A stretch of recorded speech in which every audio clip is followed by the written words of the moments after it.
26 खालि सावरायलायदों आरो जि क्ल'जफोर दं बेखौ फट फरायनानै खोन्थाबाय सावरायलायबाय माब्रै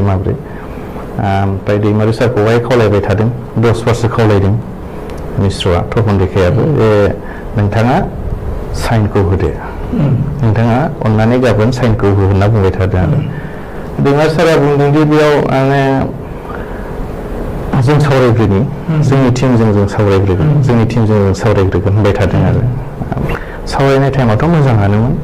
जेसेबांनाखि जोंनि जे मेम'रेन्डाम होनाय बेनि सायावनो जों सावरायदोंमोन ओमफ्राय बेनि उनावहाय बेजों सावरायखांनायनि उनावहाय जोंखौ दिल्लीयाव लिंहरदों बे टाइमावहाय हम मिनिस्ट्रिनि जि आइबिफोर तपन देखा आरो मिश्र बिथांमोनजों जों सावरायदों ओमफ्राय जोंथ' बुजिस्लाबाखिसै बारा जेनेबा एबि माथुरजोंसो जों रायज्लायनांगौमोन इन्टिलिकुटरजोंसो हथातखरि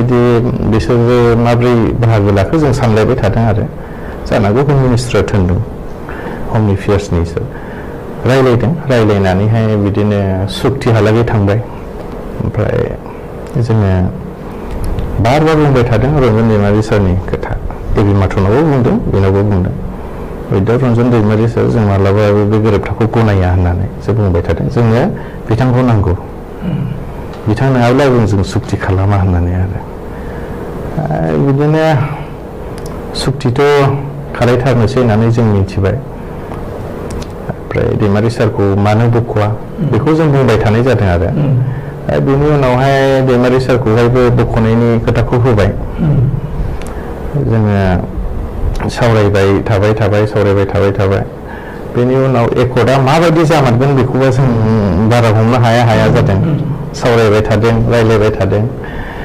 ओमफ्राय जेब्ला जोङो 22 तारिख खालि जों रायज्लायबावदों खेबसे आनि उनाव 24 तारिख खालि बे रायज्लायदों 23 तारिख रायज्लायखालि जों आइबिजों रायज्लायबावनायाव बिथांमोना बुंदों आरो रन्जन दैमारि सारखौ लाबोनाय जासिगोन बिथाङा फैगोन जासिगोन आरो माब्रै लाबोगोन बेखौथ' जों बारा बुजियाखिसै जों दिल्लीयाव दं बे टाइमाव सारजोंथ' रायज्लायनोबो मोनला जोङो ओमफ्राय गमामायैनो सारखौ लानानै थांमारबाय 25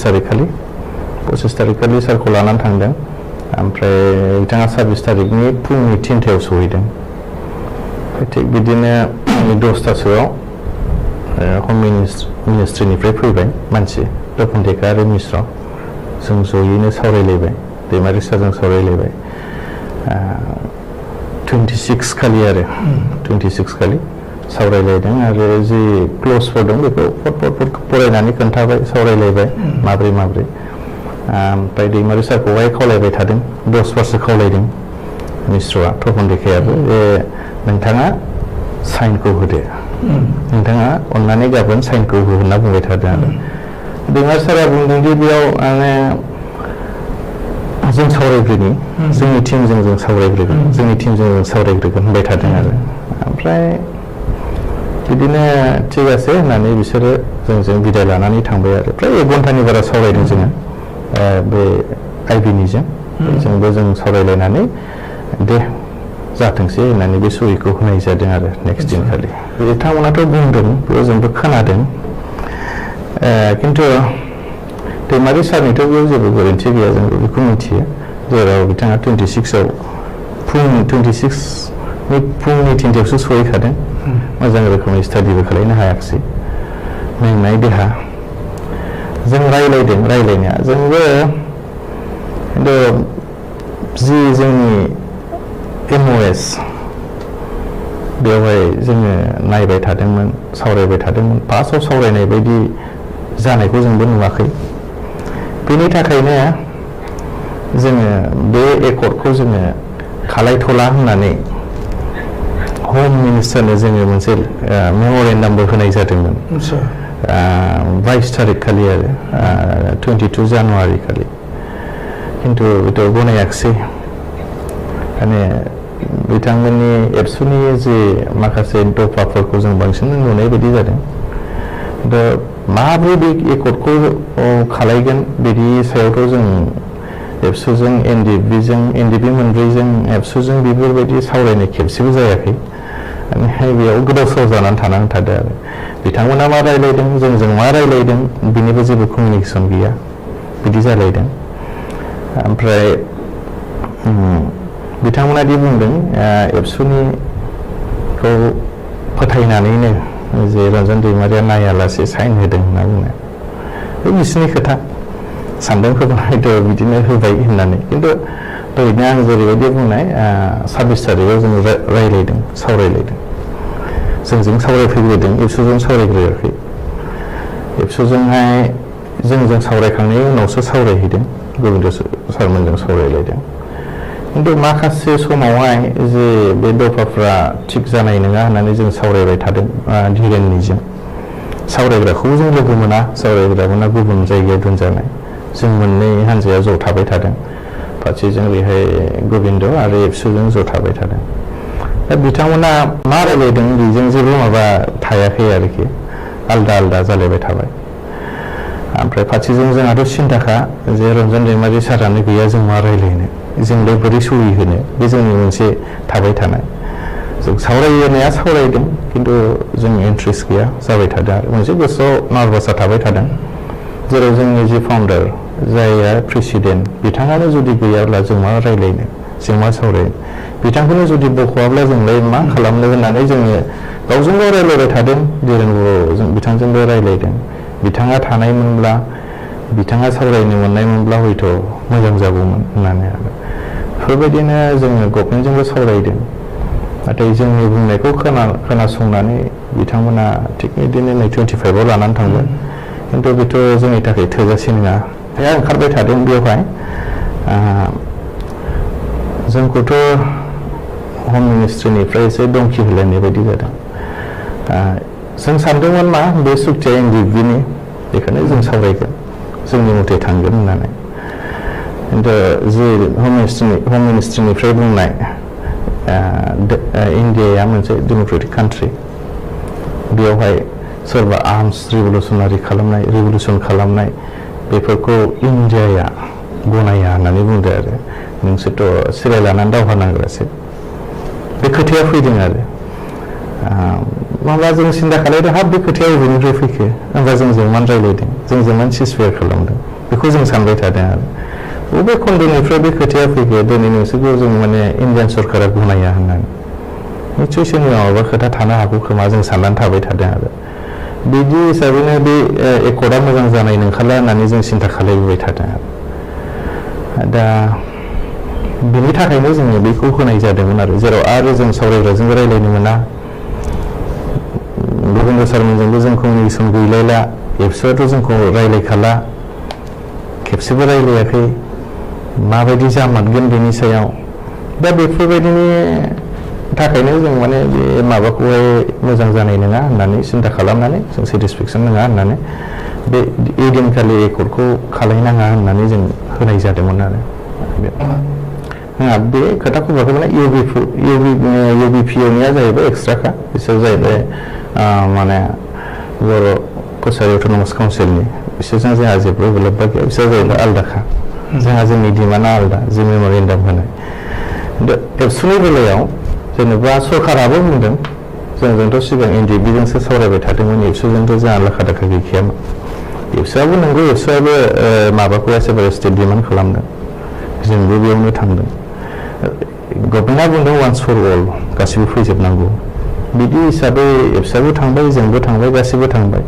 बे मेन रलखौहाय एनडिएफबिआनो मोनगोन नामा जों बेखौ सानदोंमोन आरोखि खिन्थु जेरैबायदि नुबाय एनडिएफबिआथ' मोनाखिसै गावसोरनो बुंखाबाय जेराव आरो एबसुखौ फोथायनानैनो एनडिएफबिनि जि रन्जन दैमारि बिथाङा मेगन मुसेबनानै साइन होबाय होनलायनाय खोथाफोरखौ नायोब्ला सिन्था खालामहरनो गोनां जायो आरो बेथ' ओरैनोथ' क्ल'जआवनो माखासे लिरनाय दं जेनेरेल एमनेस्टिनि खोथा बिदि हिसाबै जों सुक्तिखौ सहिखौ खालामदों 27 जानुवारि ओमफ्राय गोबाव सम जाबाय दिनैसिमाव माखासे कर'ना भाइरासनि थाखायबो माखासे गिफ्ट जालायबाय फारसेजों जोंनि जि माखासे दैदेनगिरिफोर पलिटिक्सआव बाहागो लाबाय इन्ट्रेस्ट गैयि जाबाय सोरबा बायदिया थिग बेबायदिनो जोङो सिन्था खालामलायनानै दाख्लै 2 तारिख नैबे मासनिनो थांनाय 2 जुन खालि जोङो चिफ मिनिस्टारखौ जों लोगो हमदों गुवाहाटीयाव। चिफ मिनिस्टारखौ लोगो हमनानै जोंनि प्रब्लेमफोरखौ जों खोन्थादों। जोंहाथ' बिराद गोबाव जाबाय सार सुक्ति खालामनाया जि गोबाव मास जानानै थांबाय, खिन्थु मोनसेबो दफाफोरखौ इमप्लिमेन्टेसननि सायाव रायलायनाय जायाखै। दिनैहाय जोंनि जेसेबांनाखि केडार्सफोर दं, लिडारनिफ्राय लानानै केडार्सफोर दङ, गोबांथार बिफदआव दङ। गोबाव बोसोर दावहा नांबाय, बेनि उनाव न'आव थांफिनदों, जेबो मोनलाङाखै, बिमा बिफानो जेबो हैनो हायाखै। दिनै गोबांथार गोसोआव सोंलु, बिदि जुदि जेबो आवगायनाय जायाब्ला, मोनसेबो दफाफोरखौ सुफुंजायाब्ला जोंनि गेजेराव गावजों गाव माबा मोनसेया जालायनो हागौ। बेनिखायनो बे बुस्थुखौ थाबैनो सारा आवगायोब्ला मोजां जागोन होननानै बुंदों जों। ओमफ्राय बेयावनो केसखौ जों रायलायबाय, स्पेसियेलि केसआथ' NDP हिसाबै 1986आव जि जोनोम, बेनिफ्राय लाजेननायनिफ्राय दिनैसिमाव खमावबो 10,000सो केस जानो हागौ। आसामावल' नङा, बेसेबांनाखि नर्थ इस्ट बेयावनो NDPआ हमजादों, जेल जाबोदों, बहाबा बायदि बायदि जाबोदों। नर्थ इस्टनि अनगायै बेंगलाव गोबांथार दङ, गोबांथार हमजादों। बेंगलनि अनगायैबो ओरै साउथ इन्डियाफ्रावबो गोबांथार केस जाहैदों, हमजाहैदों, माहैजादों। बेफोरखौ नायोब्ला जोंहा बिराद क्रिटिकेल। बे समाव चिफ मिनिस्टार सारा बुंदों बा होननानै माने गिनाय मोनदों आरो एफा गोबाव जागोन ना होननानै। ओमफ्राय बे टाइमावहाय मिनिस्टारबो दंमोन, चन्द्रन मिनिस्टार। बिथाङा बुंदों जोंनि बिलटिनानो बै समावनियानो 2,500मोन होननानै आरो 2,500 केस। बेखौ नायोब्लाथ' NDPआ 10,000नि बारासो जाबावगोन होननानै बिथाङा बुंनो होदों आरो। ओमफ्राय चिफ मिनिस्टारजों लोगोसे बिथांनि लिगेल एडभाइजारफोर दङमोन माखासे, ओमफ्राय IG थाबाय, माखासे ओरै कमिसनारफोर दङ, बिथांमोनजों जों रायलायदों। बेवहाय हिसाबैल' नङा, NDP फेक्सननि मोनब्रै हानजायाबो जों ज' थांदों, गासैबो दैदेनगिरिफोर। दा बिदिनो रायलायबाय केसनि सायाव, बेयो जोंनि बेसेबां जागोन। ओमफ्राय जोंनिखौ सोंदों, जोंबो बुंदों रन्जन दैमारि सारनि खोथाखौ। बिथांजों लोगोसे दिनै सेन्ट्रेल जेलाव हाइनास केसआव 10 जन दङ, आरो NIA आवहाय सावरायग्रानिफ्राय गैयाबाबो 67 ना बेसेबांबा जन दङ। आरो माखासे जे फासिनि अर्डार होजाखानायफोर दं, बेफोरनि सायाव जों रायलायदों। दा बेखौ बुंनायनि उनाव थाबैनो चिफ मिनिस्टारा बुंदों थाबैनो बेखौ राहा लानाय जासिगोन। खामानिखौ मावनो गावनि अफिसार्सफोरखौ बियो फाथायदों। ओमफ्राय बिनि अनगायैबो आरो रिहेबिलिटेसन जि NDPनि जि मोननो गोनां जि दफायाव दंखायो, माबोरै जे रिक्रुइटमेन्टनि खोथा, फेयार रेजिमेन्टआव हरनायनि मानायनि, बेनि सायावबो सावरायदों। थिगासे बेखौ थाबैनो खालायनाय जासिगोन, रायलायनाय जासिगोन गभर्नमेन्ट अफ इन्डियाजों, बे खोथाखौ होदों। आरो लोगोसे मार्टियार्सफोरनि सायाव सावरायनाय जादों, बेखौबो थाबैनो जोंनाव लिस्टखौ बिदों। जों एसे उनावनो बेखौ होनाय जागोन होननानै बिथांखौ जों रादाय होबोदों। बेबायदिनो जोङो 2 तारिख जुनाव जों सावरायनाय जादों आरो जोंनिफ्राय NDP, स्पेसियेलि NDP हिसाबै पलिटिकेल जाहाथ' NDP हिसाबैथ' जोब्बाय, डिजल्भ जाबाय, डिसबेन्ड जाबाय। दा थेवब्लाबो जोङो एक्स हिसाबै दङ, आफाद हिसाबैनो दङ। बिदि हिसाबै जोङो सावरायलायदों। पलिटिकेल हिसाबैथ' जोङो मोनसेजोंल' सावरायाखै, मोननै मोनथाम हान्जाजोंबो जों सावरायलायदों। दिनैनिल' खोथा नङा, NDP हिसाबैथ' जोनोम जाजेननायनिफ्रायनो जिखुनु पलिटिकेल पार्टिखौ, बर'नि पलिटिकेल पार्टिफोरखौ हेफाजाब होबोबाय थादों। दिनैथ' जों खुला अपेनबाव जोंथ' होखागोन निस्सय। बिदि हिसाबै जों सावरायदों, बेजोंबो सावरायदों, बेजोंबो सावरायदों। BPFनि खोथा गैया, UPPLनि खोथा गैया, मोननैजोंबो जों सावरायलायदों। अबेजों जोंनि जि लाइबिलिटिस, NDPनि जि मावनो गोनां, जोंनि थाखाय जायफ्रा दिनैसिम खस्थ' मोननांदों, एनडिपिआव हाबनानै जायफ्रा खस्थ' मोननांदों बिसिनि आरो जोंनि जि जाबोनाय लोंबोनाय जोंनि थाखाय थैबोनाय बेफोरनो जोंनि लायबिलिटिस मावनांगौआ गोबां दं बिनि थाखायनो बबे हान्जाजों थायोब्ला जोंनि बै खामानिफोरा साक्सेस जागोन जों बबे हान्जाजों थायोब्ला जोंनि बे खामानिफोरखौ जोंखौ हेल्प होगोन जोंनि मोनसे लाइनखौ दोनगोन बेखौ जों सिन्था खालामबाय थादों सावरायलायबाय थादों बिदिनो जोंनियाव आरो आफाद हिसाबल' खोथा फैला बेयाव गावबा गावनिबो खोथा थाबाय सोरबा बायदिया बबेखौबा सापर्ट खालामबाय सोरबा बायदिया बबेखौबा सापर्ट खालामबाय बेबायदि थानानै दङ आरो दाबो मोन्थाय दङ बुंनोथ' बिथांमोनाबो जेन'बा रायलायनाया जोङो ओरैबायदि जादों पलिटिक्सनि बेलायाव जोङो बिपिएफजोंबो रायलायदों बिथांमोननिफ्राय जों माबायदि सापर्ट मोननो लुबैदों बिथांमोनजों जों सावरायदों बिथांमोनाबो एग्रि जादों ठीक आसे जों हेल्प खालामगोन नोंथांमोननि जि मावनो गोनां लायबिलिटिसफोर दङ बेवहाय जोङो सरकार फैयोब्ला निश्चय जों हेल्प खालामगोन नोंथांमोनखौ जों हेफाजाब होगोन बे खोथाखौ बिथांमोना रादाय होदों आरो जोङो इउपिपिएलजोंबो रायलायो नङा रायलायदों 7 तारिख मार्चमोन नामा 7 मार्चआवहाय जोङो रङियायाव गिबि खेब रायलायदों बेवहाय प्रमद बर' बिथां गैयामोन लरेन्स बिथां दं आरो दिपेन बर' आरो जयन्त बिथांमोना दं लरेन्स दिपेन आरो जयन्त बिथांमोना एबसुनि थेवबाबो एबसुनि लाइनजों जों माबोरै थांनो हागोन रायलायलायनो हागोन माने बैसोरजों जों कमिउनिकेसन गैया नालाय माबाजों गोविन्द सारजोंबो गैलाया माबाजोंबो इउपिपिएलनि जायफ्रा प्रेसिडेन्टफोर बिसोरजोंबो गैया बिथांमोननि साननाय हनायफ्रा मा बेखौ जों मिन्थिग्रोनो जों एबसुजों रायलायग्रोदों जेराव बिथांमोनाबो क्ल'ज हिसाबै आरो ओमफ्राय बेनि उनाव जोङो रङियायाव 11 थारिखमोन खोमा बेदिनखालि जोङो प्रमद बर' बिथांजों रायलायदों रायलायनानै बेवहाय माखासे सिट शेयारिंनि खोथाफोरबो सावरायनाय जादों बिथाङा गावबो दं गोविन्द सारबो दं आरो फ्राय एबसुनि माखासे दैदेनगिरिफ्राबो दङ दिपेन बर'मोनबाबो दङ बेयाव सावरायलायनायावहाय बिदिनो थिग आसे बे खोथाया फैदोंमोन आरो नांग्राफोरजों नांग्रासो बुजिलायखायो बेफोरबायदि खोथाया फैदोंमोन आरो बेनिखायनो जोंबो सुक्तिखारि हिसाबै नोंथांमोनजोंनो जोङो हेफाजाब होगोन बे खोथाया जोंनिफ्रायबो फैया नङा फैदों रायलायलायनायाव फैखागोन खिन्थु जेरैबायदि बिथांमोननि जेरैबायदि बुंनायमोन मोगथाङावथ' जाफुङाखिसै फारसेजों जों आरो बिपिएफजोंबो सावरायखानाय दंखायो मोननैजोंबो जों सावरायलायबाय रायलायनानै जोङो दिनैहाय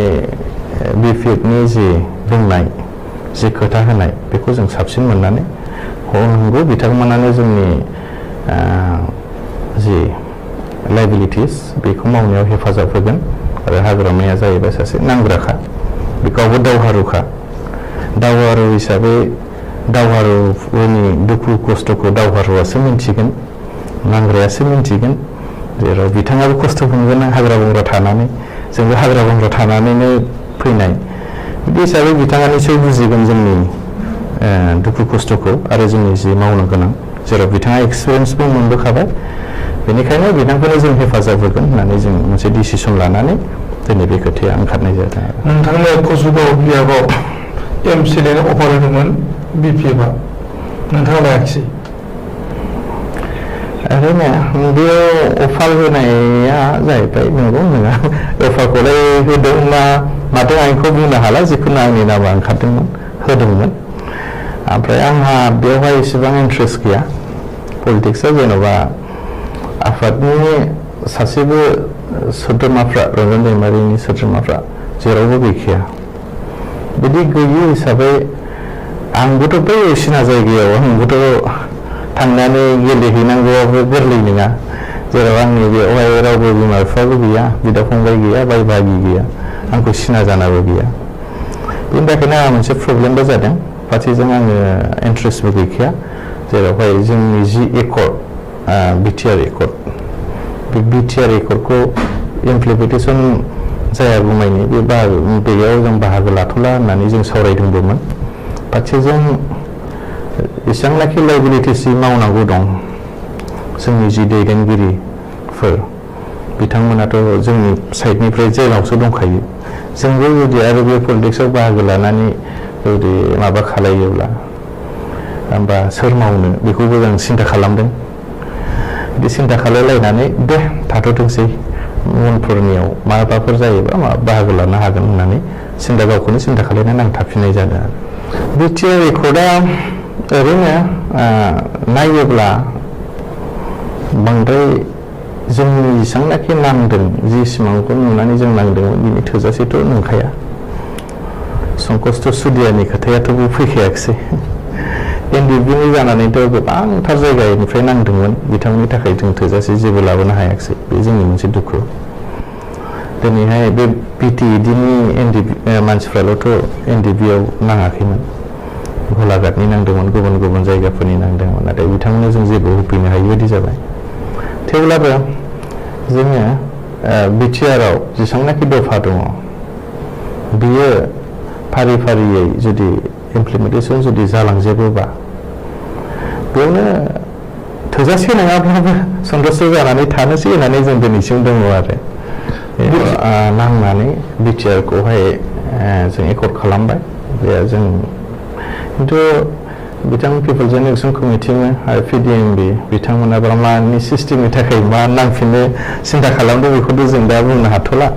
हयथ' बिथांमोनाबो बिटिआर गोरोबथायाव हयथ' गोजोननाय गैया मोजांखौ नुवाखै खोमा खिन्थु दिनैसिमबोथ' जेबो इमप्लिमेन्टेसनानो जाथ'वाखै बेवहाय जाजोबोब्ला माबायदि जामारगोन बेखौथ' जेबो नुथ'वाखैनो बिदि हिसाबै बे साननैनि गेजेरावनो जुदि बेखौहाय आरो डिसिसन लाफिनोब्ला हयथ' निस्सय मा जागोन बेखौ जों जेबो बुंनो हाया बे जेननाय देरहानायनि बेलायावथ' बिदि जेबो थानो नाङा जेनेबा जोङो बिपिएफखौ सापर्ट खालामबाय जोंनि थाखाय जायहा जोंखौ साबसिन सापर्ट खालामगोन होननानै खोथा होदों बेजों जों थांदों दिनैहाय इउपिपिएलआ देरहायोब्ला बिथांमोनाबोथ' मोनसे सुक्तिखारियानो बिथांमोना देरहाबा बिथांमोनानोथ' मावखानांगोन बेवहायथ' जोंहा जेबो बुंनांगौ गैया बिथांमोननि खोथा जोंखौ माबा सानो ना मा मायो बे बिसोरनि खोथा आरो जोंहा इउपिपिएलनिफ्राय जोंनि लुबैनाया बेनोमोन जेनेबा जोङो नोंथांमोनाबो बेवहाय जों बिथांमोनखौ बुंनायमोन आरो जेनेबा सुक्तिखारि हिसाबै इउपिपिएलआव गोबिन्द बिथां दं लोगोसे एनडिबिनिफ्राय साथाम गुबुन गुबुन दंबावो आरो प्रमद बर' बिथां दं बिथांमोना जोंखौ बुंदों जे नोंथांमोनाबो फै होननानै बुंनाय हिसाबै जोंबो थांदों थांनाय हिसाबै जि जोंनि जि लुबैनाय जोङो होनदोंमोन नोंथांमोनाबो जुदि इउपिपिएलआव जगदाननानै नोंथांमोनाबो बेयाव बाहागो लासिगोन बिसायख'थियाव बिदि हिसाबै जोंनिफ्रायबो हो बेखौ जों बुंदोंमोन आरो खिन्थु माखासे खोथा होनानैबो बिथांमोना होयियाव जोंहा मोनसे हाब बिदिबाथ' माब्रै गावजों गाव थगायलायनाय सुक्तिखारिजों सुक्तिखारि जोंहा बेयाव मोनसे कनफिउस जानानै थादों बे आरो जोंनिफ्राय जागोन होननानै खोथा बुंदोंमोन जों सावरायगोन जों जागोन माने एक्जेक्टलि माबायावहाय जेरावहाय एक्जिस्टिं एमसिएलएफोर दं बेथ' जाथाव नङा खिन्थु जायफ्राव गैया एक्जिस्टिं नङा बे जायगाफ्राव जों एडजास्ट खालायनानै होगोन खिन्थु लास्टआव नायबाय सासेबोथ' गैया सासेबो होआखै थारमाने खोथा होनायखौ लाखिनाय जायाखिसै खोथा होनायखौ लाखिनायानो जाहैयाखिसै जाहैबाय दा प्रिपारेसन लानायाथ' जोंहा सिगाङावनोमोन बियो जेन'बा जेब्ला 7 तारिख फेब्रुवारि एकर्डनि उनावहाय मोनसे मास गेदारिं खालामबाय बेवहाय नरेन्द्र मदिया फैनानै शान्तिनि सुक्ति बर'फोरनि गेजेराव मोनसे शान्तिनि सुक्ति होननानै डिक्लेयार खालामनानै थांबाय बिटिआर एकर्डआ बर'फोरनि मोनसे शान्तिनि सुक्ति खिन्थु ठीक আছে शान्तिनि सुक्तियाव होननानै डिक्लेयार होलांनानै रन्जन दैमारि बिथांखौ आरो दिनै बेसेबांनाखि रन्जन दैमारि सारनि अनगायै बेसेबांनाखि आरो जेलाव दङ बिथांमोनखौ मानो बख'वाखिसै जों बेखौ सिन्था खालामदों अब्लाबो बोरै शान्ति जालायखो इन्डियान गभर्नमेन्टआ बुंदों वान्स फर अल खेबसेयैनो गासैबो जाजोबनांगौ जोंनिफ्रायबोथ' बुंदोंमोन वान्स फर अल खेबसेनो जाजोबनांगौ जोंनाबो बेयाव केस हाइनास नन हाइनासनि खोथा गैया नाथाय जोंनिखौ बिथांमोना गनायाखिसै मानियाखिसै दिनैसिमबो जेलाव सोनानै दङ दा बे मोनसे बेथ' बोरै सान्थिनि सुक्ति जाखो जोंहा मोनसे बेयावबो दाउट थाबाय ओमफ्राय बेनिनो 7 तारिखआव जेब्ला जादों 7 तारिखआव जोङो बङाइगावआव सासे मोनसे न'खराव जोङो रायलायदों जों सावरायग्राजोंबो रायलायदों गोबिन्दजोंबो रायलायदों धीरेन बर'जोंबो रायलायदों आलदा आलदायै जों रायलायदों जों माब्रैबा एनडिएफबिखौ जोङो मोनसे न'खरनि खालायफिननो हायो मोनसे न'खरनि खामोन माबा मोनसे बिदा फंबाय जुदा जालायबाय खिन्थु दिनै आरो जों माब्रै खेबसे ज' जाफिननो हागोन नामा बेखौ जों सिन्था खालायलायबाय थादोंमोन आलदा आलदा रायलायनायनि उनाव जोङो 9 तारिख खालि फिन जोङो बङाइगावआव हिमालय हटेलाव ज' मोनब्रै एनडिएफबिजों जोङो सावरायफिनदों सावरायफिननानै डिसिसन लानाय जादों दे थिग आसे अके जों ज' जानोसै क'र्डिनेसन कमिटि दानोसै बिदि होननायखाय जायगाखौ आंखौ लानो थिनबाय आं जायगाखौ लाबाय बलांगुरियाव लाबाय सावरायनायबो जाबाय गोबांथार दान्थे बिदान्थे गावजों गावनि गोदोनि खोथाफोर गासैखौबो जों बावजोबलायबाय होननानै दान्थे बिदान्थे जालायनानै जोङो मोनसे क'र्डिनेसन कमिटिबो दानो हाबाय बेवहाय गासैखौबो जों सानबाय माने मोनसे न'खराव फैफिनबाय जोंनि जि भुल बुजाबुजि दिनै जों फैफिनबाय सहिखौ जों होबाय दिनै एनडिएफबि हिसाबै जों ज' जाफिननो हाबाय बिराद गोग्गानाय फैदोंमोन रायजो राजाफ्राबो निसय मोजां मोनदोंमोन कमेन्टफ्राव नुदोंमोन मोजां जाबाय होननानै खिन्थु बिदिनो जोङो आरोबाव जोङो मोनसे सिन्था खालायलायबाय 15 तारिख खालि जोङो अदालगुरियाव मोनसे आरो मिटिं लालायबाय मोनब्रैजों दाना बेयावनो सावरायबाय 24 तारिख खालि जोङो मोनसे मोनब्रै आफादनि जि एफा बोसोर नांबोनाय बिनि नामाव मोनसे 24 फेब्रुवारियाव जोङो मोनसे गिदिर माबा दिन्थिनोसै होननानैहाय आरो रायजोफोरखौ लिंहरनोसै जों बेयावनो आखाइ हमलायनोसै जों गोबालायनोसै जों बेयावनो डिसिसन लानोसै फैगौ इलेक्सनफ्राव माबोरै जों बाहागो लालायगोन बेबो जोंनि मोनसे सिन्था धारनामोन बेखौ दैमारि सारानो लिड खालामदोंमोन जोंबो ज' ज'यै मावफालांबाय थादोंमोन नाथाय बेबोथ' थिग बिदिनो सुत्रनि फाव फान्दायनायाव सारा आरो फिन 20 तारिखआव थांफिननो गोनां जाबाय ओमफ्राय 20 तारिखआव थांफिननाय लोगो लोगो जोङो 21 तारिखआव बरमायाव मोनसे मिटिं लादों आङो आखु दाखु लिंहरदों बिथाङाथ' थांबाय जों सावरायबाय सावरायनायनि उनाव प्रेस मिट खालामदों जोङो बेयाव गोबिन्द सारा होदों 25 तारिखनि गेजेराव जुदि गवाब्ला जोङो जोंनि आन्दलन माबा मोनसे खालायनो गोनां जागोन होननानै सारा गावनो बुंदोंमोन 25 फेब्रुवारिनिफ्राय 25 मार्चनि खोथा जाहैबाय फेब्रुवारि बेवहाय ओमफ्राय माने साराथ' 20 तारिखआव लांजाबाय 21 तारिखआव जों मिटिं खालायबाय 25 तारिखआव जोङो डेडलाइन होबायमोन आरो खिन्थु बेखौथ' गैया जायाखिसै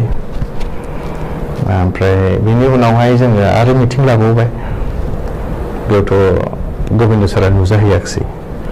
बिसिनिफ्रायनो सहैयाखिसै आरोखि एनडिएफबिनिफ्रायनो सहैयाखिसै जों सिन्था खालायबाय बेयाव माने गोबिन्द सारा बे टाइमावनो जों एफा रायलायदोंमोन जे रावबो बिपिआवबो थांनो मोना इउपिपिएलआवबो थांनो मोना क'र्डिनेसन कमिटियाव सावरायागौमानि बे थांनो मोना जों एनडिएफबि हिसाबै जों न'खरसेनि जाग्रोनि बेनि उनाव जों पलिटिक्सखौ सानगोन नाथाय जों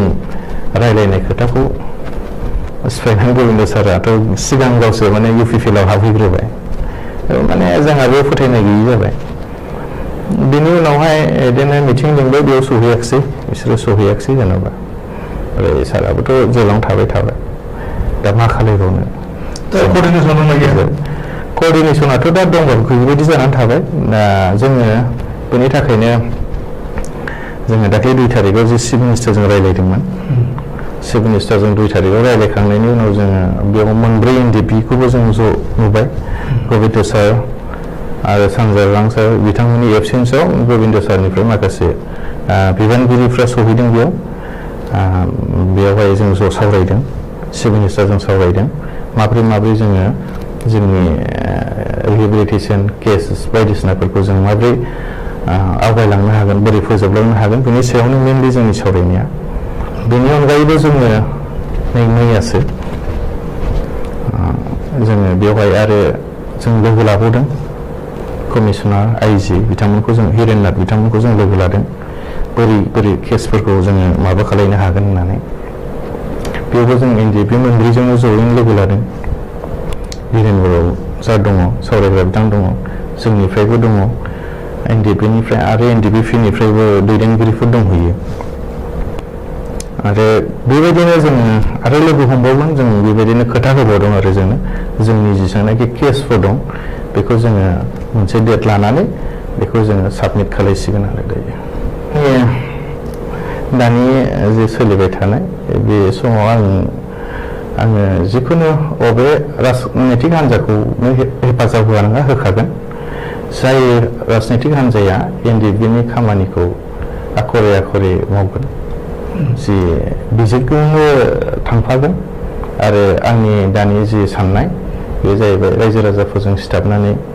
बेसेबांनाखि जायगानि डेभेलप खालामनो हायो बेखौ नायै आङो दैदेनगिरिफोरनाव बुङै होनो बेफोरबायदिसो आंनि साननाया। NDP-नि खामानियानो दिनैसिमबो जोबाखै, सानफ्रोमबो ओरै थांलाय ओरै फैलाय न'आवनो थानो मोनै बायदि जाखायो, जेराव जोंहा मावनांगौ गोबां दङ। केसनि खोथा थाबाय आरो 36 इयार्स 35 इयार्स नांनाय बेनि लाइबिलिटिसनि खोथा थाबाय, गोबांथार मार्टियार्स जानाय, गोबांथार बुख्रुब जानाय, सोरबा लेंग्रा लेंग्रि जानाय, बेफोरनि सायावबो बिजिरनो गोनां जायो आरो जोंनि केडार्सफोरनि सायावबो बिजिरनो गोनां जाबाय।